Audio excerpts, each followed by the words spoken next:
moi khoina tawribo hui angawgi mong sida indiana sum yabadong sum u sinane ba khoi de yamna sawning haliji masida nida haibusu hairoga kari tawdage na haibagi miyam sida su aki bule even social media da kai keno khara haibu ju book tawdini pharimni aduna adugum basu mayamam leimnina haidabadi yade laudabadi yade adu aikoigi civil society organization singsi sabsana thaudang global haibasini aikoina haining libasi aduga India gi policy amagi matungina handaki lan si thokibra haibuduni koi miyam da phawribase adu masi losinga haibasi makoigi makuttani aduga masagi hairiba cookie terrorist haibetare bicham singdu natte ko adam terrorist singsi Indiana terrorist oina lowde basi kudam adum pijage handaki February 22 sida Senapati District Student Association na angasagi phongdorakpani cookie lalolup singse laloba singse moina kogi Central Security Force na hapaga mafam amadagi mafam amada thindok thingjin tawi aduga NSN na su March 15 da amuk su phongdori masumaina tawba kogi Central Force singsi masu mong ta da ba haitare cookie singsi ga yam yanaraga tona dinaraga leibagi mong leire hana sida su mu phongdori sisina adum mayek sengna adum tai aduna masidi yam chawba conspiracy amgul loinana satharakpa policy ni haina lowdaba sunga yar roibase adu masi thengnaba haibasida aikoju unity masangi haying pangthok kadoriba aikogi kari haini mega kari haini uprising haitare nako masi sida aikogi su unity ma chap chana sagatnaba period to ai oza Hemchandra Salam dang lakjage oza Hemchandra aikogi hayeng mak akoi chahi ani suga doini masida khoigi miyamna meitegi miyam sengna tongan ba civil society organization khoigi even any individual singna habidi khoigi manipur gi territorial integrity je kaibe yaroi haidano za hairiba masida hairiba silent hawkip sina hairiba territorial integrity hairiba close simaksu hairiba me tang ahum sidagi insert tawgibani haba warol amsu thamla iba habadi hana aikoisi kari haini hariba cookie amadi maitai gi conflict se thokdringai da lairiba aikogi miyam sida aikogi lairi aikogi territorial integrity se kaiba yaroi haibagi kanosi leitabagi wakhalama magi kanoda magi statement sina taiba aduma pu June 18 gi da achauba thongdo umsu dum thokiba masi miyamna khangdana history ko ina laidoraba wafam statement am khakni adumakpu hari bamana tongan ba statement sing president rule gi marak sida makhoi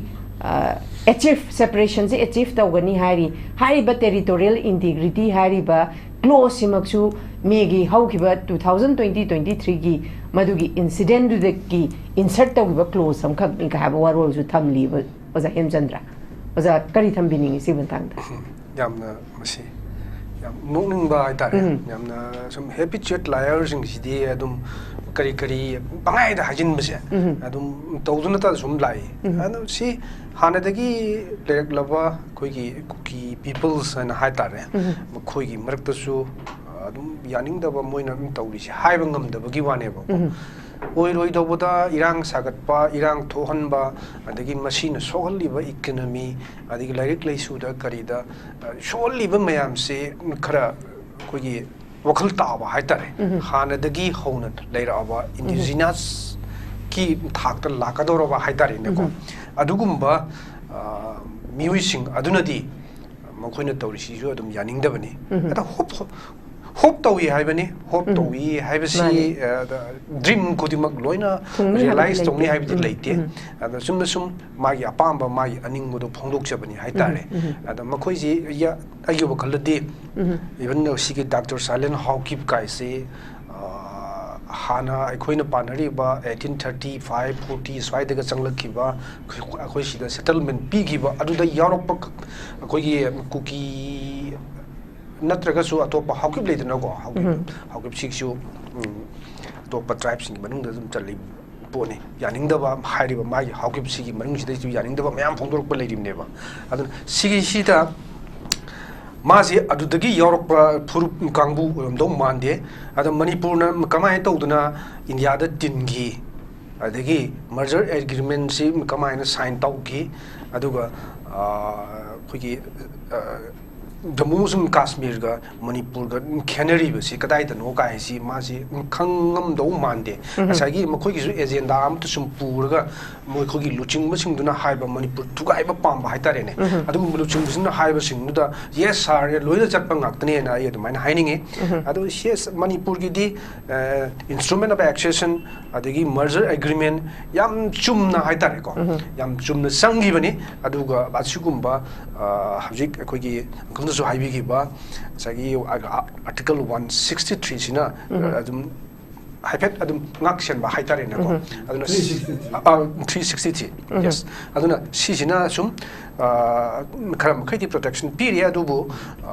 india gi akana ka thau sing siju adum yam sathi ba haitare ne tawgera ga hata tawbuja ne ba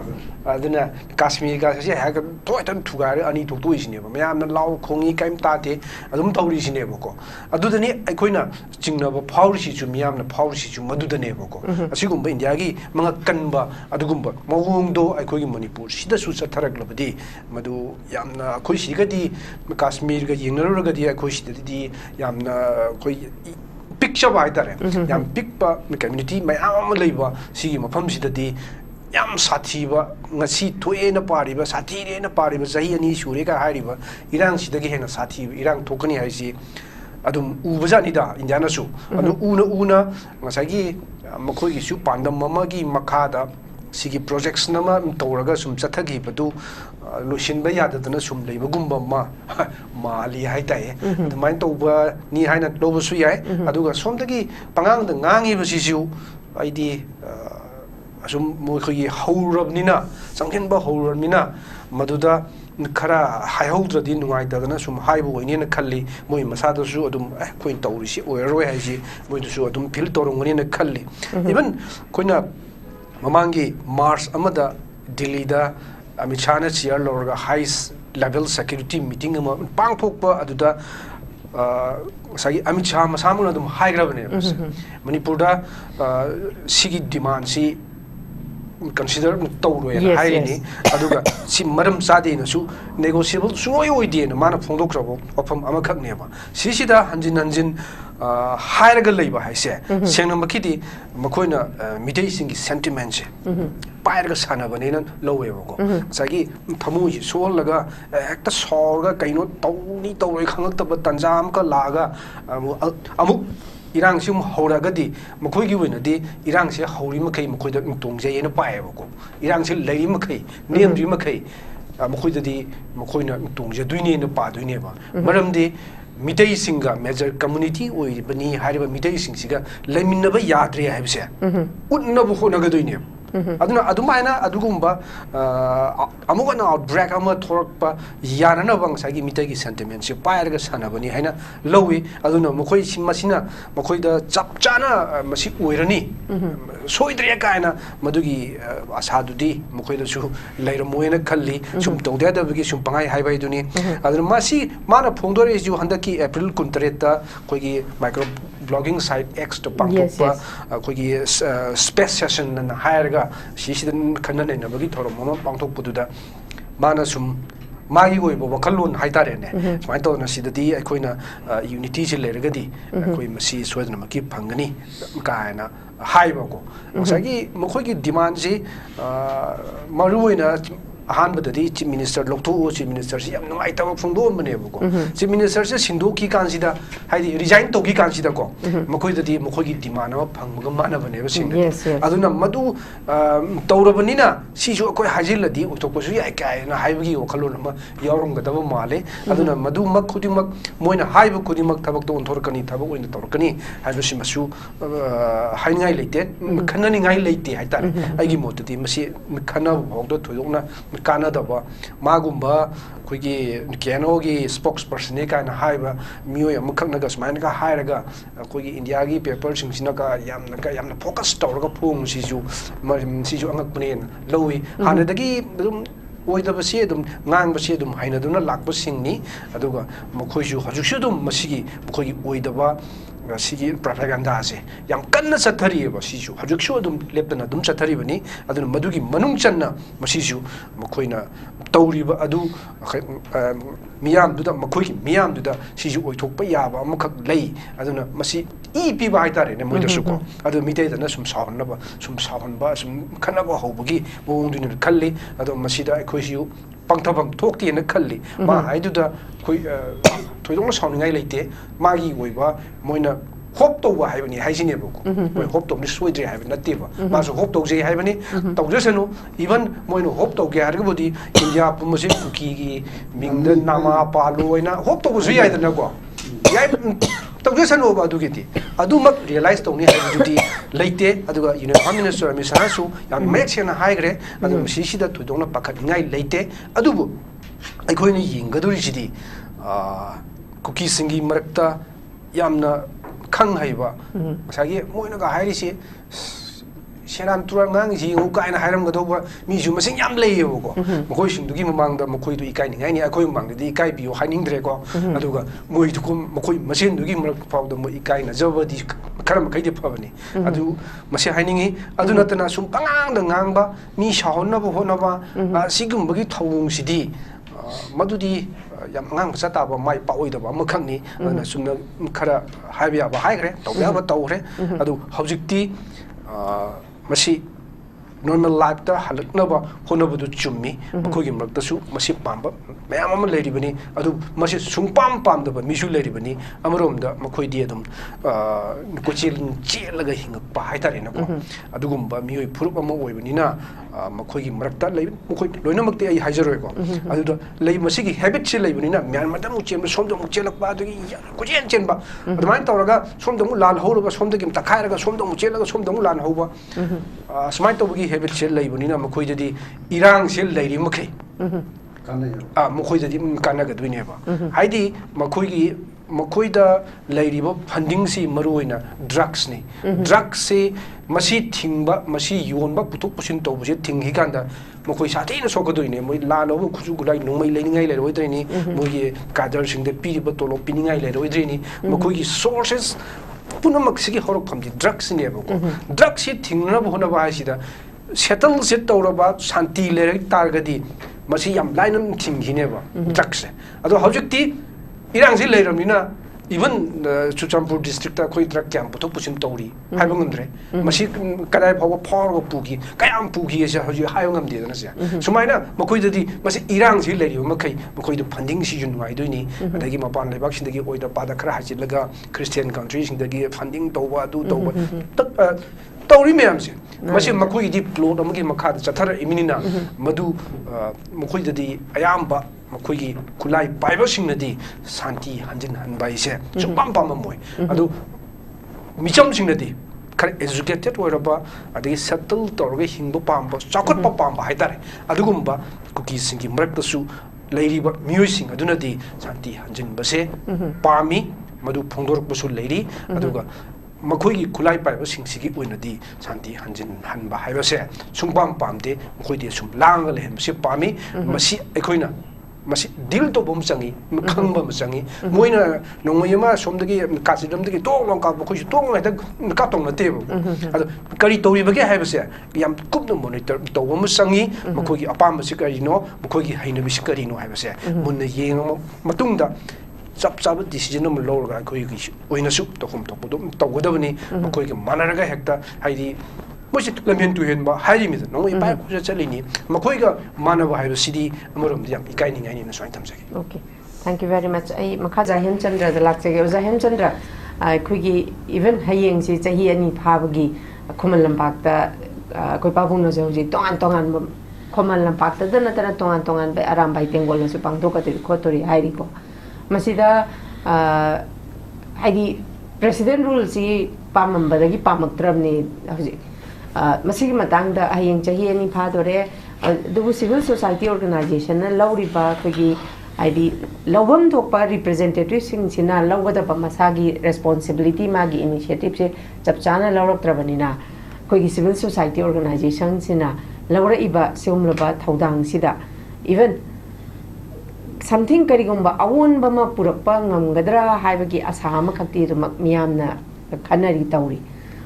masigi matangda hayeng chahi su ani phagadore hayeng chi tongan tongan miyam tawgadori oza Hemchandra gi mota kari kari di thambini oza Hemchandra kuna hayeng sahi ani pharaba haitare ko sisida koigi di integrity ma sagatnaba adagi apunbagi saktam manipur ki adu dana sumaina hairaga aikogi sigi celebration je pangthona honari aduga akogi kuki puruki oinadi hayeng shutdown dai kogi oinadi kuki down separation not shutdown to okay all mogi kuki dominated area sida shutdown lay okay adu simasu dum chathari aduna kari haini hauji haigi bu adu maina gita chen ka haidu maina moi khoina tawribu hui angawgi mong sida indiana sum yabadong sum u sinane ba khoida yamna sawning haliji masida nida haibusu hairuga kari tawdage na haibagi miyam sida su akibu lay even social media da kai keno khara hairu ju book tawdini pharimni aduna adugum basu mayamam leimnina haida badiya de lauda badiya de adu aikoigi civil society organization singsi sabsana thaudang lobiu haibasini aikoina haining libasi aduga India gi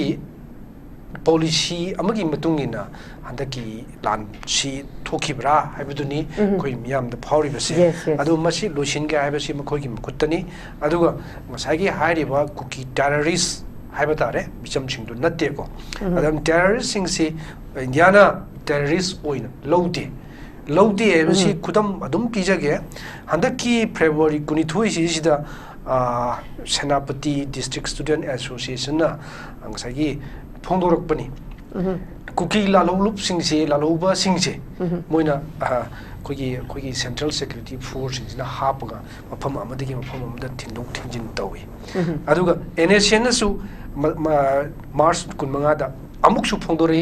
masumaina tawba kogi Central Force singsi masu mong ta da ba haitare cookie singsi ga yam yanaraga tona dinaraga leibagi mong leire hana sida su mu phongdori sisina adum mayek sengna adum tai aduna masidi yam chawba conspiracy amgul loinana satharakpa policy ni haina lowdaba sungaya roibase adu masi thengnaba haibasida aikoisu unity masangi hayeng pangthokadoriba aikoigi kari haini mega kari haini uprising haitare nako masi sida aikoigi su unity ma chap chana sagatnaba phirep to lohugadabani haina ismai thamsage okay thank you very much aikoigi